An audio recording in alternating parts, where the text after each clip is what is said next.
بسم اللہ الرحمن الرحیم۔ سیرہ سیشن کے آج کے تھرڈ چیپٹر کا ٹاپک ہے ہسٹری آف مدینہ۔ مدینہ کی ہسٹری جاننا اس لیے بہت زیادہ ضروری ہے کہ یہ بہت امپورٹنٹ رول پلے کرتا ہے آگے جا کے۔ ہجرت کا مقام تھا اور آگے جا کے یہیں سے پورا نظام اور پوری جو ہے مسلمانوں کی طاقت یہیں سے حاصل ہوئی۔ اب مدینہ میں تھے کون کون؟ آپ صلی اللہ علیہ وسلم کی ہجرت سے پہلے مدینہ کی ہسٹری کیا تھی؟ تو مدینہ کے مین قبائل جو تھے وہ یہود تھے اور کچھ مدینہ کے لوکل قبائل تھے۔ تو مدینہ کے لوکل قبائل وہاں پہ اوس اور خزرج تھے، جن کی ہسٹری بھی ہم آگے دیکھیں گے، اور یہودی قبیلے تھے بنو قریظہ، بنو نذیر اور بنو قینقاع، جن کی ہسٹری بھی ہم آگے دیکھیں گے۔ اب ان سب میں ایک نام بہت زیادہ ہائی لائٹڈ ہے جو ہے بادشاہ تبا کا۔ بادشاہ تبا کا کیا ریلیشن ہے مدینہ سے؟ کہ بادشاہ تبا جو تھے وہ آپ صلی اللہ علیہ وسلم کے مبعوث ہونے سے 1000 قبل پہلے کا بادشاہ تبا کا واقعہ آتا ہے۔ بادشاہ تبا کا اصل نام ابو کرب اسعد تھا۔ یہ ان 5 بادشاہوں میں سے ایک تھے جنہوں نے آلموسٹ پوری دنیا کو فتح کر لیا تھا، اور بہت بڑے فاتح تھے وہ، اور تبا ان کا لقب تھا۔ اور وہ جس شہر میں بھی جاتے تھے اس شہر کے 10 حکماء، دانشور اور چوٹی کے لوگوں کو وہ اپنے لشکر میں شمار کر لیا کرتے تھے۔ تو ایسے فتوحات کرتے کرتے اور علماء کو جمع کرتے کرتے ان کے پاس تقریباً 4000 علماء، دانشور لوگ جمع ہو چکے تھے۔ یعنی ان کے لشکر میں، ان کے دربار میں پورے آل اوور دا ورلڈ انہوں نے کلیکٹ کیے تھے۔ جہاں جاتے وہاں سے 10 دانشور لوگوں کو چنتے اور اپنے لشکر میں شامل کر لیتے، اپنے دربار میں شامل کر لیتے۔ ایسے ان کے پاس 4000 سے زیادہ علماء، حکماء، دانشور، چوٹی کے انٹلیکچوئلس ان کے پاس جمع ہو چکے تھے۔ اب انہوں نے ارادہ کیا کہ یہ عرب پہ بھی حملہ کریں گے، مکے کی سرزمین پر حملہ کریں گے، اور یہ پہنچے، انہوں نے وہاں پڑاؤ ڈالا۔ یوزلی ہوتا یہ تھا کہ ان کی اتنی شہرت ہو گئی تھی اور یہ اتنے طاقتور لشکر بن گیا تھا ان کا کہ جو وہاں کے کسی بھی خطے میں یہ جاتے، وہاں کے بادشاہ، وہاں کے سردار خود سرنڈر کر دیتے تھے، ان کو تحفے تحائف دیتے اور کہتے تھے کہ بھئی قتل و غارت مت کریے، آپ آئیے اور ہم پہ حکمرانی کر لیجیے۔ مطلب ان کا اتنا رعب اور دبدبہ پڑ چکا تھا۔ تو یہ مکہ پہنچے 1,33,000 کے لشکر کے ساتھ ساتھ جو 4000 دانشور اور علماء ان کے ساتھ تھے ان کو بھی اس لشکر میں شامل کر کے یہ مکے کی سرزمین پہ پہنچے، پڑاؤ ڈالا۔ تو انہوں نے دیکھا کہ اہل مکہ ان کی تعظیم نہیں کر رہا، نہ ہی سرنڈر کر رہا، نہ ہی انہیں کوئی خاص تعظیم ان کی ہو رہی ہے۔ تو انہیں بڑا غصہ آیا، انہوں نے اپنے رئیسوں کو بلوایا، اپنے وزیروں کو بلوایا، پوچھا کہ کیا معاملہ ہے، یہ کیوں میری تعظیم نہیں کر رہے؟ تو ان کے وزیر کا نام اماریس تھا۔ انہوں نے کہا کہ دیکھیے بادشاہ، یہ کوئی عربی جاہل لوگ ہے اور یہ کوئی خاص لوگ نہیں ہے، لیکن کہ ان کی فخر کی وجہ جو ہے وہ کعبہ ہے، کعبۃ اللہ ہے، اللہ کا گھر ہے، اور یہ وہاں کے متولی ہے، اور پوری دنیا سے لوگ یہاں حج کر کے آتے ہیں، ان کو بڑا فخر ہے کعبہ پہ۔ تو ان بادشاہ تبا نے صرف اپنے ذہن میں پلان بنایا کہ جس کعبے پہ ان کو فخر ہے میں اس کعبے کو ہی توڑ دوں گا، نیست و نابود کر دوں گا۔ صرف اس نے اپنے دماغ میں سوچا تھا، ابھی اعلان نہیں کیا تھا، بس اتنا سوچنا تھا کہ اللہ پاک نے اس کو ایسے مرض میں مبتلا کر دیا کہ اسے شدید درد ہوتا اور اس کے ناک، منہ اور آنکھوں سے گندا پس نکلتا، بہت بدبودار، کہ اس کے پس سے لوگ اس سے دور بھاگنے لگے تھے، اور بڑے بڑے حاکم آ گئے، علاج کر لیا، لیکن کسی کو بھی اس کی بیماری سمجھ ہی نہیں آ رہی تھی۔ اب یہ جو 4000 علماء میں سے جو رئیس العلماء تھے، جو ان کے سب سے بڑے رئیس تھے، علماء کے امیر تھے، انہوں نے وزیر سے کہا کہ مجھے کچھ سمجھ آ رہا ہے بادشاہ کی بیماری کے بارے میں ان سے بات کرتا ہوں۔ تو اجازت لی اور بات کی اور کہا کہ اے بادشاہ، آپ بتائیے کہ آپ نے کوئی چیز طے کی تھی دل میں، دماغ میں کچھ سوچا تھا، کوئی پلاننگ کی تھی؟ تو انہوں نے کہا ہاں، میں نے کعبے کو توڑنے کا فیصلہ کیا تھا۔ تو کہا بس یہی وجہ ہے آپ کی بیماری کی، یہ اللہ پاک کا عذاب ہے، کیونکہ کعبہ اللہ کا گھر ہے اور اللہ نے اس کی حفاظت کا ذمہ لیا ہے، آپ توبہ کریے اور اس ارادے سے رک جائیے۔ بادشاہ نے ایسا ہی کیا، توبہ کیا اور اس ارادے سے رک گیا۔ بس اس فیصلہ کرتے ساتھ ہی ان کا وہ درد ختم ہو گیا،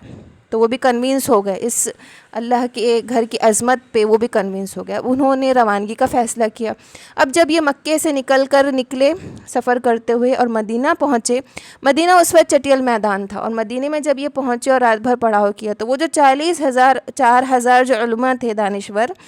انہوں نے طے کیا کہ ہم اس سرزمین سے نہیں جائیں گے،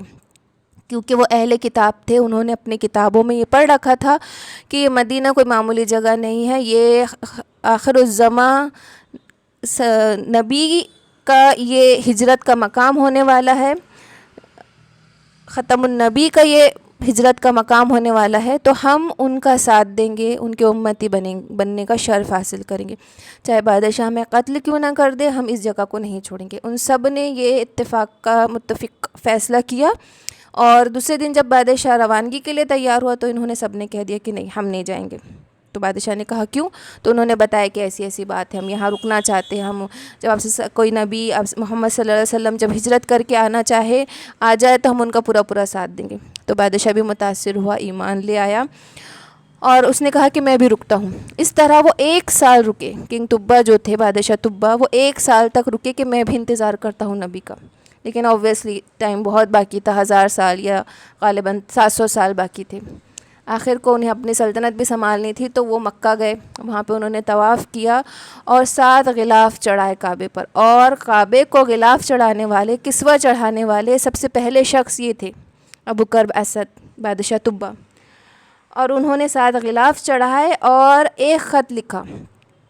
لکھا رئیس العلماء کو، اور اس خط کو دیا رئیس العلماء کو اور کہا کہ دیکھو تم گواہ رہنا کہ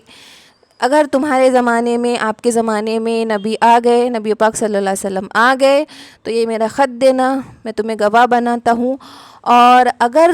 تمہارے رہتے ہوئے میں نہیں آئے تو یہ خط وصیت کرنا، اپنی نسلوں میں منتقل کرنا، اور اپنی نسلوں کو وصیت کر کے جانا کہ جو نسل بھی نبی پاک صلی اللہ علیہ وسلم کو پائے تو میرا خط ضرور دے۔ اور اس نے خط میں لکھا اما بعد یا محمد صلی اللہ علیہ وسلم انی آمنت بک، کہ میں آپ پر ایمان لایا، و کتابک، اور آپ کی کتاب پر، و بربک، اور رب پر، لم یدرک، اگر میں آپ کو نہیں پایا تو قیامت کے دن میری شفاعت کر دینا اور اپنے امتیوں میں شمار کرنا، اور آپ کے ابراہیم علیہ السلام کی میں ملت پر ہوں من جانب طبہ۔ اس طریقے سے اس نے خط لکھا اور جو ہے ان کے حوالے کر دیا رئیس العلماء کے۔ اب یہ 4000 علماء کے لیے انہوں نے وہاں پہ گھر بنائے، اپنی باندیوں کو آزاد کیا، ان سے ان کا نکاح کروایا، ایسے یہ جوڑے اور ایسے یہ بستی، اور ایک گھر پرٹیکولرلی اس نے جو ہے آپ صلی اللہ علیہ وسلم کے لیے رکھ چھوڑا کہ جب نبی آئیں گے تو وہ اس گھر میں رہیں گے۔ اور پھر 1000 سال کے بعد آپ صلی اللہ علیہ وسلم جب ہجرت کر کے پہنچے تو وہ جو خط تھا، وہ خط نسل در نسل وہ لوگ سنبھال کے رکھتے تھے۔ تو عبد الرحمن بن عوف کے پاس وہ خط تھا،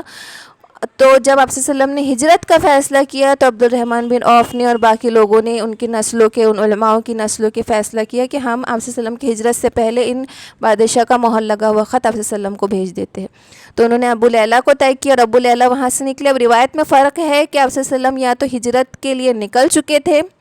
یا پھر ہجرت کا ارادہ کر رہے تھے جب یہ خط پہنچا۔ تو آپ صلی اللہ علیہ وسلم نے پھر وہ خط ابو بکر رضی اللہ تعالیٰ عنہ یا حضرت علی رضی اللہ تعالیٰ عنہ سے غالباً پڑھوایا اور قبول کیا اس خط کو۔ یعنی کنگ بادشاہ طبہ ان لوگوں میں سے ہے جو آپ صلی اللہ علیہ وسلم کے پیدائش سے پہلے، مبعوث ہونے سے پہلے آپ صلی اللہ علیہ وسلم کی رسالت پر ایمان لائے تھے، اور یہ پہلا جو تھے، یہ پہلی آبادی تھی مدینے کی۔ اب مدینے کی دوسری آبادی تھی قوم سبا کی۔ قوم سبا جو ہے بہت مشہور ہے، قرآن میں بھی ذکر ہے قوم سبا کا، جو کہ سورہ سبا میں ہے۔ آپ صلی اللہ علیہ وسلم سے پوچھا صحابہ نے کہ سبا کون تھا، مرد تھا یا عورت تھی؟ تو آپ صلی اللہ علیہ وسلم نے کہا کہ وہ ایک مرد تھا، جس کے بعد میں بہت مطلب نسلیں بڑھی اور ایک پورا شہر آباد ہوا، اور یہ یمن کی طرف ایک شہر تھا جس کا قوم تھی، سبا قوم تھی، اور ان کا شہر تھا معارب۔ اور اس معارب شہر کا جو سب سے زیادہ جو اسپیسیفک چیز تھی وہ تھی ان کا ڈیم۔ انہوں نے ایک بہت مضبوط ڈیم بنایا تھا، اس ڈیم کے پانی کی وجہ سے سال بھر ان کی زراعت بہت اچھی ہوتی تھی، اور یہ ایک بہت ہی زیادہ مطلب پروگریسیو قوم بن چکی تھی، سرسبز و شاداب ان کے علاقے رہتے تھے، زراعت بہت پھلتی پھولتی تھی۔ آخر کو جب ان کی سرکشی بڑھی تو جیسے اللہ دوسری قوموں پہ عذاب ڈالتا ہے ویسے ان پر بھی عذاب آیا، اور وہ ڈیم ٹوٹا اور وہی ان کی بربادی کا سبب بنا۔ اب اس میں ہوا کیا کہ ایک شخص تھا اس میں، عمرو بن عامر، جو بنو کحلان قبیلے کا شخص تھا عمرو بن عامر، وہ چیک کرتے رہتا تھا ڈیم کو، تو ہر بار تھوڑی بہت ٹوٹ پھوٹ تو ہوتی تھی، لیکن اس نے اس بار دیکھا کہ ڈیم بہت زیادہ ٹوٹا ہے۔ اس کو تھوڑا کتابوں کا بھی علم تھا، اس نے تھوڑا کاہنوں سے بھی سن رکھا تھا کہ اب اس ڈیم کی بربادی قریب ہے، اس شہر کی بربادی قریب ہے۔ تو اس نے ایک ٹیکنیک کیا، اس نے اپنے بیٹے کے ساتھ ایک معاملہ طے کیا، کچھ ڈرامہ کریٹ کیا کہ ہم جاتے ہیں شہر میں مارکیٹ میں بیچوں بیچ اور لڑائی کرتے ہیں، ایک دوسرے کو مار پیٹ کرتے ہیں اور ایسے ایسے ہم کریں گے۔ تو اس پلاننگ کے تحت وہ دونوں باپ بیٹے نکلے، مارکیٹ میں گئے اور کچھ بات پہ الجھے اور ایک دوسرے کو مارنا پیٹنا شروع کیا۔ لوگ آ گئے، سب جمع ہو گئے بستی کے، انہیں روکا اور اس نے اعلان کر دیا کہ میں اس بستی کو چھوڑ رہا ہوں، یہ بہت خراب بستی ہے، یہ بیٹا باپ کو مار رہا ہے، میں یہاں سے جا رہا ہوں، جس کو میرا سامان خریدنا ہے کم داموں میں لے لو۔ تو لوگ بڑے خوش ہو گئے کیونکہ وہ بڑا امیر کبیر شخص تھا، اس نے اپنی پوری جائیداد، زمینیں، اپنے بڑے بڑے سامان فروخت کیے، پیسہ لے کر نکل گیا۔ اب یہ عمرو بن عامر کی بعد کی نسلیں وہ ادھر ادھر بھٹکا، پہلے حبشہ گیا، یمن گیا، اور اس کی بعد کی جو حارثہ وغیرہ اس کے بیٹے ہوئے، اور وہ حارثہ کے 2 بیٹے ہوئے، اوس اور خزرج، یہ 2 بیٹے تھے۔ مطلب عمرو بن عامر کے اگلی نسلیں، نیکسٹ جنریشنز میں حارثہ اور حارثہ کے بعد میں 2 بیٹے اوس اور خزرج، یہ نام ہیں، مردوں کے نام ہیں، یہ 2 بیٹے ہوئے۔ ان 2 بیٹوں کی نسلیں پھر بہت زیادہ بڑی جو مدینہ آئی، اور پھر یہ 2 بیٹوں کی نسلیں آگے جا کے 2 قبیلے بن گئی، اوس اور خزرج، اور ان میں بہت دشمنی تھی اور بہت جنگیں ہوتی تھی۔ اس طریقے سے اوس اور خزرج اور پھر وہ 4000 علماء، یہ 2 پاپولیشن۔ تھرڈ پاپولیشن تھی یہود کی۔ اب یہود جو تھے وہ یروشلم ان کے قبضے میں تھا جب تک کہ یہ حق پر رہے، اور آپ سورہ اسراء میں بھی پڑھیں گے کہ جب یہود قوم سرکشی کرتی تھی، ان پہ ظالم بادشاہ مسلط ہوتا، کئی بار بابل شہر کا بادشاہ، کئی بار نظر بخت، اور پھر رومیوں کے ذریعے بھی کھدیڑے گئے اور یہ ہکالے گئے، اپنے ملکوں سے اور اپنے زمینوں سے دربدر کیے گئے، تو یہ بھاگتے بھٹکتے پھر مدینہ پہنچے۔ تو ان کے 3 قبیلے تھے، بنو قریظہ، بنو قینقاع، بنو نذیر، جو یہاں پہ آ کے آباد ہوئے۔ اس طریقے سے یہ تھرڈ پاپولیشن تھی مدینے کی۔ تو یہ 3 پاپولیشن تھی، اور یہ اوس اور خزرج قبیلہ بعد میں جا کے انصار صحابہ بنے، جن کی بڑی فضیلت آتی ہے۔ اور جو کنگ طبہ کے بارے میں جو ہے، جو انہوں نے خط دیا تھا اور جو گھر انہوں نے مطلب منتخب کیا تھا، اسپیشلی بنا کے گئے تھے آپ صلی اللہ علیہ وسلم کے لیے، وہ گھر بعد میں جا کے ابو ایوب انصاری کے قبضے میں آیا، یعنی وہ دیکھ ریکھ کرتے تھے ابو ایوب انصاری، 1000 سال کے بعد، کوئی 8-10 نسلوں کے بعد، وہ گھر جو کنگ طبہ آپ صلی اللہ علیہ وسلم کے لیے مخصوص کر کے گئے تھے وہ ابو ایوب انصاری کے تابع میں تھا۔ آپ صلی اللہ علیہ وسلم جب مدینہ پہنچے تو آپ کی بڑی سب لوگ خوش ہوئے، آپ کے لیے ترانے گائے، اور ہر انصاری یہ چاہتا تھا۔ آپ صلی اللہ علیہ وسلم جب مدینہ پہنچے ہجرت کر کے تو پورا مدینہ ایمان میں آ چکا تھا، اسلام قبول کر چکا تھا، ایک ایک گھر میں اسلام پہنچ چکا تھا، تو ہر ایک بندہ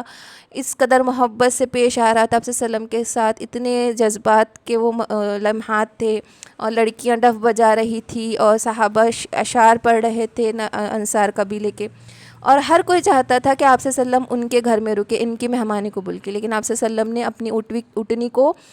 چھوڑ دیا کہ یہ اللہ کی مامور ہے، اللہ کے تابع ہے، یہ جہاں بیٹھیں گے، جس گھر کے سامنے بیٹھیں گے، میں اس گھر میں رہوں گا۔ تو جو گھر کنگ طبہ آپ صلی اللہ علیہ وسلم کے لیے منتخب کر کے مخصوص کر کے گئے تھے وہ ابو ایوب انصاری کے تابع میں تھا، اور اونٹنی کسوہ اسی گھر کے سامنے جا کے بیٹھی، اور آپ صلی اللہ علیہ وسلم پھر ابو ایوب انصاری کے گھر ٹھہرے۔ تقریباً 7 مہینے آپ صلی اللہ علیہ وسلم ابو انصاری کے گھر میں رہے، وہاں ٹھہرے اور بہت خدمت کی، اور بہت پیارے پیارے واقعات آتے ہیں آپ صلی اللہ علیہ وسلم کے ابو ایوب انصاری کے گھر میں رہنے کے، وہ آگے انشاءاللہ ہم پڑھیں گے۔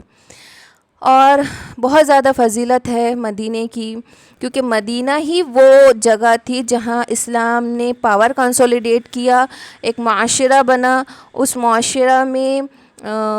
شورا کی کونسل، مسجد نبوی کی تعمیر، مسجد قباء کی تعمیر، ایک پوری ٹیم بنی، ایک پوری ملٹری وہاں سے قائم ہوئی۔ مدینے میں آتے ساتھ آپ صلی اللہ علیہ وسلم کی ہجرت کرتے ساتھ ایسا نہیں ہوا کہ اب تو ہم کو ایک حفاظت والا شہر مل چکا ہے، اب ہم یہاں رہے بس اپنی عبادت کریں، نہیں، بلکہ امیجیٹ ایکشن لیا گیا، ملٹری فورسز قائم کیا گیا، بارڈرز پہ ملٹری گشت کر رہی تھی، چھوٹے چھوٹے سریہ ہونا شروع ہو چکے تھے۔ امیجیٹ ہجرت کے دوسرے سال غزوہ بدر کا بڑا واقعہ آیا، 10 سال کے رہتے رہتے میں مسلمان طاقت میں آ چکے تھے۔ عمر امیر المومنین حضرت عمر رضی اللہ تعالیٰ عنہ کے خلاف دور خلافت میں آدھی دنیا فتح کر چکے تھے، آدھی دنیا میں اسلام پھیل چکا تھا ودن 10 ایئرس۔ تو مدینے کی اتنی فضیلت ہے، اور بہت ساری فضیلت حدیث میں بھی آتی ہے اور دوسری چیزوں میں بھی آتی ہے۔ تو اس طریقے سے یہ تھی مدینے کی ہسٹری۔ جزاک اللہ خیراً کثیرا۔